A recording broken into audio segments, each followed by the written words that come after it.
السلام علیکم ورحمۃ اللہ وبرکاتہ۔ پیارے عزیزوں، میں امید کرتی ہوں آپ سب خیر و عافیت سے ہوں گے۔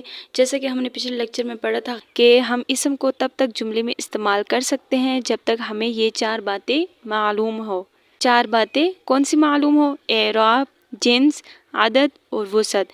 اس میں سے ہم نے اعراب اور جنس کا ٹاپک مکمل کر لیا تھا، اور آج کا جو ہمارا ٹاپک ہوگا وہ عدد کا ہوگا۔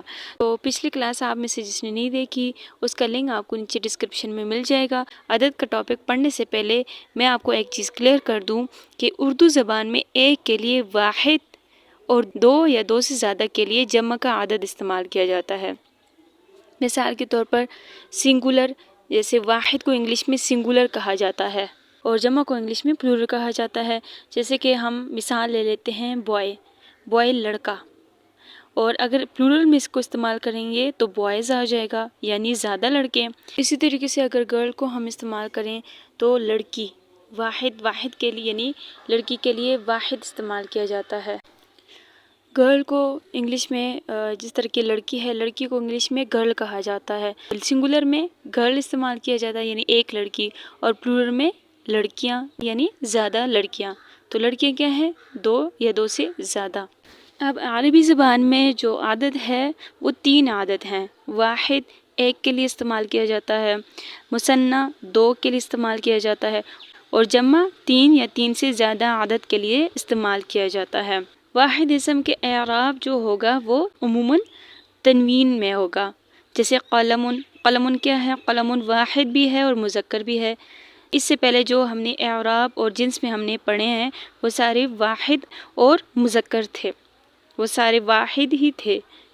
جیسے کہ حالت رفع میں دیکھیں کہ قلم، حالت نصب میں قلمن، حالت جر میں قلمن۔ عموماً جو تنوین والے اسماء ہوتے ہیں وہ واحد ہی ہوں گے، جیسے کہ قلم، ایک قلم، غرفتن، ایک کمرہ، بنتن، ایک لڑکی، مسلمن، ایک مسلم، کتابن، ایک کتاب، بابن، ایک دروازہ، امرأتن، ایک عورت، مومنن، ایک مومن۔ تو آج کی کلاس میں ہم 1 سے 2 بنانا سیکھیں گے، تو رہی جمع کی بات تو ہم وہ انشاءاللہ کل والی کلاس میں پڑھیں گے۔ عربی زبان میں مثنی بنانے کا جو طریقہ ہے وہ مذکر اور مؤنث دونوں کے لیے ایک ہی ہے، لیکن اعراب کے لحاظ سے ڈیفرنٹ ہے، الگ ہے۔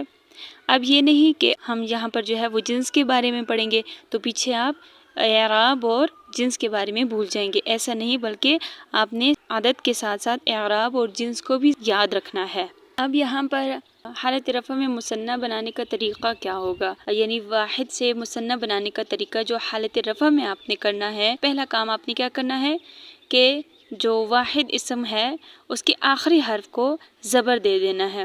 جیسے کہ قلمن ہے تو قلمن کے آخری حرف سے ہم جو ہے وہ 2 پیش کو ہٹا دیں گے اور اس کے اوپر زبر دے دیں گے، جیسے قلمن سے قلمہ، تو کیا ہو جائے گا؟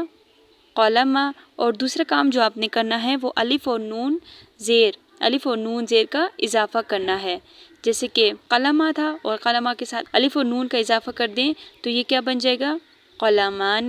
قلمن تھا تو میم کے اوپر سے 2 پیش ہٹا دیا تو زبر لگا دیا، پہلا کام۔ اور دوسرا کام کہ اس کے آخر میں الف اور نون زیر کا بھی اضافہ کر دیں گے، کیا بن جائے گا؟ قلمان۔ تو قلمہ، قلمن سے کیا بن جائے گا؟ قلمان۔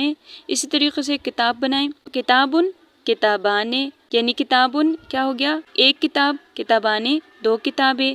اسی طریقے سے راجلن کے بارے میں بنائیں، راجلن ایک مرد، راجلان 2 آدمی، بابن ایک دروازہ، بابان 2 دروازے، جدارن ایک دیوار، جداران 2 دیواریں، بیتن ایک گھر، بیتان 2 گھر، کافرن ایک کافر، کافران 2 کافر۔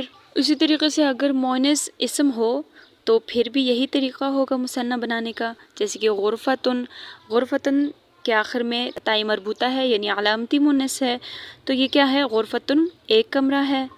غرفتان، اسی کے آخر میں جو ہے وہ آنے کا ساؤنڈ لگا دیں گے، الف و نون زیر لگا دیں گے، غرفتن سے غرفتان۔ جنتن ایک باغ، جنتان 2 باغ، جیسے کہ قرآن پاک میں ہے وَلِمَنْ خَافَ مَقَامَ رَبِّهِ جَنَّتان،